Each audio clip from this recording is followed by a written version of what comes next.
What's up, everybody? My name is Mason Fowler.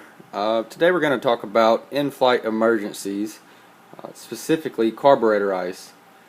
Some of you might have already had this happen to you. Some of you may have been fortunate enough to not have to go through carburetor ice yet. I myself am one of the fortunate ones that have never picked up carb ice yet, and hopefully we don't have that issue. But carburetor ice is a simple fix, but it can potentially be a big emergency. You have to know the signs to look for and the corrective actions. So let's get started. What is carburetor ice? Carburetor ice forms inside the carburetor and is caused by the venturi. The venturi can drop. Sorry about that. The venturi can drop the air temperature outside as much as 70 degrees Fahrenheit inside the carburetor. This means that when it's 100 degrees outside, you can still potentially pick up carb ice inside the carb.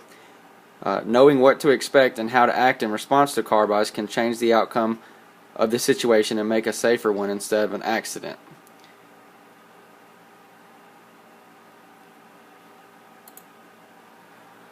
Initial signs of carb ice. The first thing that you're going to notice if you're picking up carb ice on the ground or in the air is your engine RPM is going to be decreasing. That's going to be the first tall tale sign. If you notice your engine RPM start declining, or your engine might start running or might be running smooth, and it'll gradually start getting rougher and rougher, and sooner or later, if there's no fixing it, if you don't pick up the signs, your engine's eventually going to die. It'll completely quit running. Steps to get rid of carburetor ice. The first thing you want to do is to pull the carb heat. You should be checking this on the ground also. Carburetor heat, what that does, it reroutes unfiltered air from the exhaust to the carburetor to melt the ice. The downside about that is there's no filter, so you could potentially be exposing your carburetor to unfiltered air and picking up slight debris.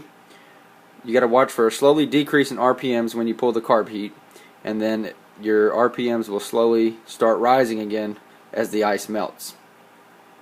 Here's a graph. You can see the different temperatures and humidity.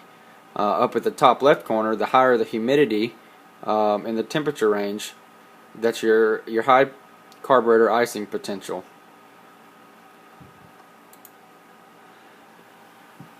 To prevent carburetor ice. During your pre-flight run-up, carb heat should be applied fully to ensure that it is functioning properly. Carb heat should not be left on while taxiing because the unfiltered air could allow foreign debris to be introduced to the engine.